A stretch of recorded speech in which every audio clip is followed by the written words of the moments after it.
Olá! Hoje a gente vai fazer uma análise mais aprofundada dos eventos lá de 1 Samuel capítulo 22. É um momento bem tenso, com Davi fugindo do rei Saul. A história começa com Davi se escondendo, né, na caverna de Adulão. E aí acontece uma coisa interessante. Sim, muito interessante. Porque começam a chegar pessoas para ficar com ele, mas não é qualquer pessoa. São os endividados, os que estavam em aperto, os descontentes. Exato. Cerca de 400 homens. É um grupo, vamos dizer, improvável para um futuro rei, né? Totalmente. Mas mesmo nessa confusão toda, ele ainda pensa na família. Ele pede para o rei de Moabe, olha só, para acolher os pais dele, até ele entender o que Deus planejava para ele. Essa formação do grupo é fascinante. São os marginalizados, né? Os oprimidos pela situação da época, talvez pelo próprio reinado de Saul, que veem no Davi uma esperança. Uma liderança diferente, talvez? Possivelmente. Mas Davi não fica escondido na caverna para sempre. O profeta Gade aparece e diz para ele sair de lá. Ah, é verdade. Sim, para ir para a terra de Judá, voltar, se expor de novo. E claro, essa notícia se espalha. Chega rapidinho aos ouvidos de Saul. Dá para imaginar a cena: Saul sentado lá em Gibeá, debaixo de uma árvore, a tamareira, com a lança na mão. Cercado pelos oficiais, um clima pesado. Muito pesado. E ele começa a acusar os próprios homens, os benjamitas da tribo dele. Diz que eles estão conspirando com Davi. Ele joga abaixo. Chega a perguntar assim, de forma retórica, né? Ah, por acaso o filho de Jessé vai dar campos e vinhas para vocês? Vai fazer vocês comandantes? Pura manipulação e paranoia, né? Tentando colocar os homens contra Davi e ao mesmo tempo mostrando a insegurança dele. Exatamente. E é nesse ambiente de desconfiança total que aparece uma figura-chave, Doeg, o Edomita. Ah, Doeg. Pois é, ele estava lá em Nobe quando Davi passou por lá e Aimeleque, o sacerdote, ajudou Davi. Certo. E Doeg conta tudo para Saul, que Aimeleque deu comida para Davi, deu a espada de Golias e mais, que consultou o Senhor por ele. Nossa, isso pro Saul deve ter sido a confirmação da conspiração. Foi o estopim.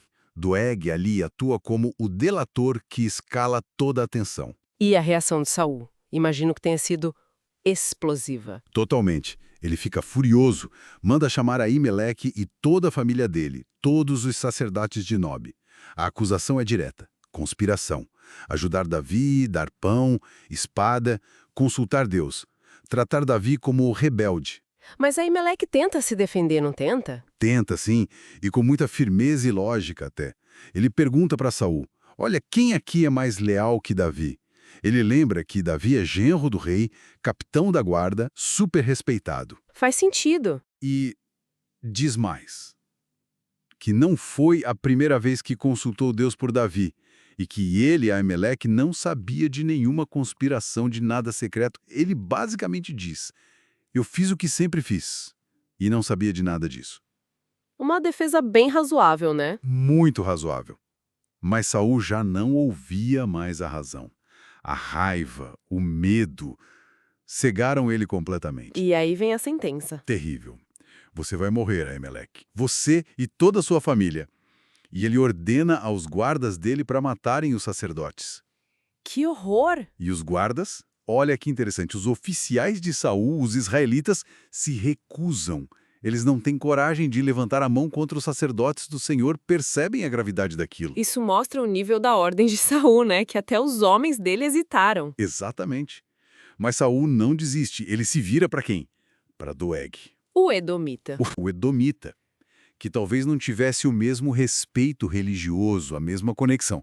Vire-se e ataque os sacerdotes. Ele ordena. E Doeg Obedece, obedece. sem hesitar. Mata 85 sacerdotes ali. E não para nisso, a violência vai para a cidade de Nobe. Homens, mulheres, crianças, bebês, até os animais. Tudo destruído. É. É uma brutalidade sem tamanho. Uma demonstração de poder corrupto e obediência cega, que assusta. Sem dúvida. É um ponto muito forte sobre a natureza do poder e da obediência. Mas no meio desse massacre todo, alguém escapa, né? Sim, Abiatar, um dos filhos de Aimeleque. Ele consegue fugir e vai direto para onde Davi estava. E conta tudo para ele. Qual é a reação de Davi? É de uma dor profunda, mas também de responsabilidade. Ele fala para Abiatar algo como: naquele dia, quando eu vi Doeg lá, eu sabia que ele ia contar para Saul. A culpa pela morte da sua família é minha. Nossa, ele assume a responsabilidade. Ele assume, mesmo sendo uma consequência não intencional das ações dele. Para sobreviver, ele assume e oferece proteção a Abiatar. Fica comigo aqui, você está seguro. Mostra um lado muito diferente de liderança, né? Mesmo fugindo. É um contraste impressionante nesse capítulo, então.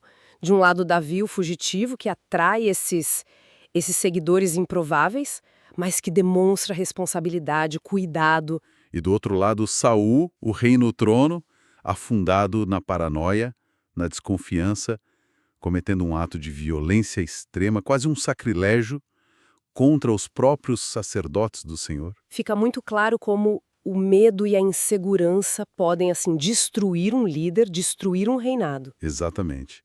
A gente vê nascer uma liderança ali nas margens com Davi, enquanto o poder central se corrói pelo terror. E fica a reflexão, né? Como líderes diferentes reagem àquilo que eles percebem como ameaça. E o que essa reação diz sobre o caráter de cada um. Uma reflexão crucial, sem dúvida. O que define um líder, no fim das contas? Sua força ou sua resposta à própria vulnerabilidade e à dos outros?